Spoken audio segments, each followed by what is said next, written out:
اعوذ باللہ من الشیطان الرجیم، بسم اللہ الرحمن الرحیم۔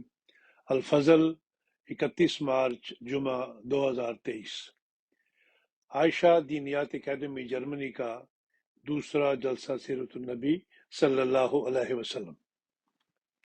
مکرمہ سعدیہ تسنیم سحر صاحبہ، نگران جلسہ جات عائشہ دینیات اکیڈمی جرمنی، تحریر کرتی ہیں کہ خدا کے فضل اور رحم کے ساتھ نومبر 2022 میں عائشہ اکیڈمی جرمنی کو اپنا دوسرا جلسہ سیرت النبی صلی اللہ علیہ وسلم منعقد کرنے کی توفیق ملی، الحمدللہ۔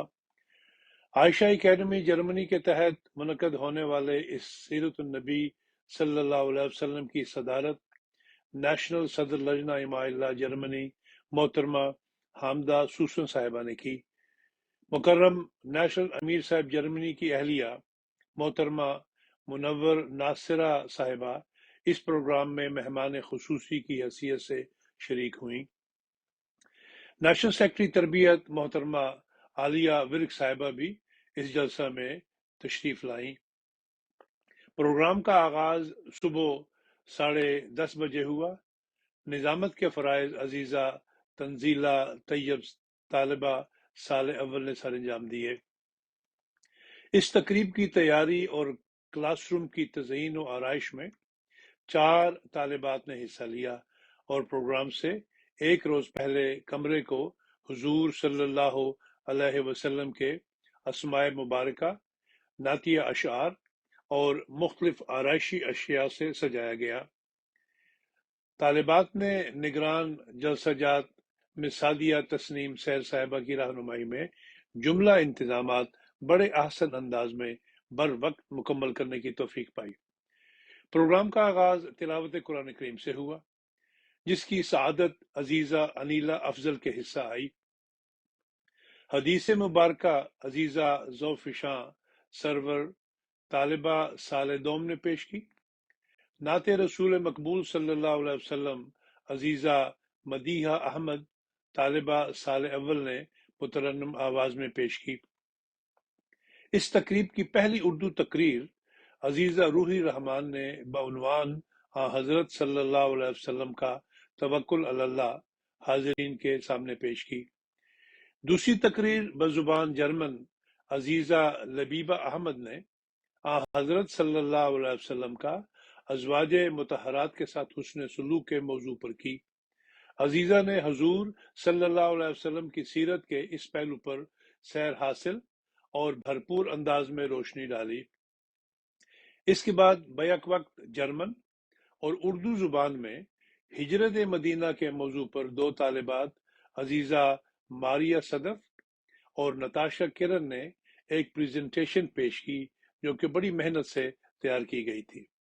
معلمہ عائشہ اکیڈمی مس رافعہ محی الدین صاحبہ نے حضرت صلی اللہ علیہ وسلم کی نصرت الہی کے موضوع پر جرمن زبان میں مفصل تقریر کی، جس میں انہوں نے قرآن اور حدیث اور حضرت اقدس مسیح موعود علیہ السلام کی تحریرات کی روشنی میں اس موضوع کا احاطہ کیا۔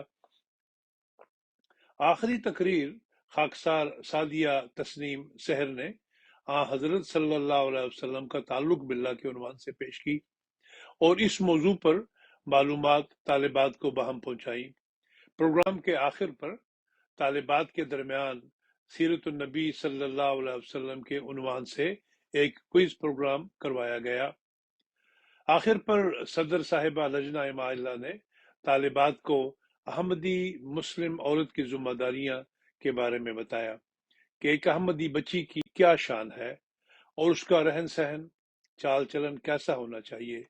مہمان خصوصی نے حضرت صلی اللہ علیہ وسلم کی سیرت کے مختلف پہلوؤں پر طالبات کو معلومات بہم پہنچائیں اور تبلیغ کے طریقوں کے متعلق اپنے ذاتی مشاہدات کی روشنی میں تحریک کی اور بعض ایمان افروز واقعات بھی طالبات کو سنائے۔ محفل میں شریک مہمانوں نے بھی اپنے اپنے انداز میں سیرت النبی صلی اللہ علیہ وسلم کے مختلف موضوعات پر اظہار خیال کیا اور سب شرکا دست بدعا تھے کہ اللہ تعالیٰ ہمیں بھی حضرت صلی اللہ علیہ وسلم کے اسوہ کے مطابق اپنی زندگیاں بسر کرنے کی توفیق عطا فرمائے۔ اللہ تعالیٰ ہمیں حضرت صلی اللہ علیہ وسلم پر کثرت سے درود بھیجنے والا بنائے، جس طرح اللہ اور اس کے فرشتے درود بھیجتے ہیں، آمین۔ صفوان احمد ملک، نمائندہ روزنامہ الفجر انٹرنیشنل۔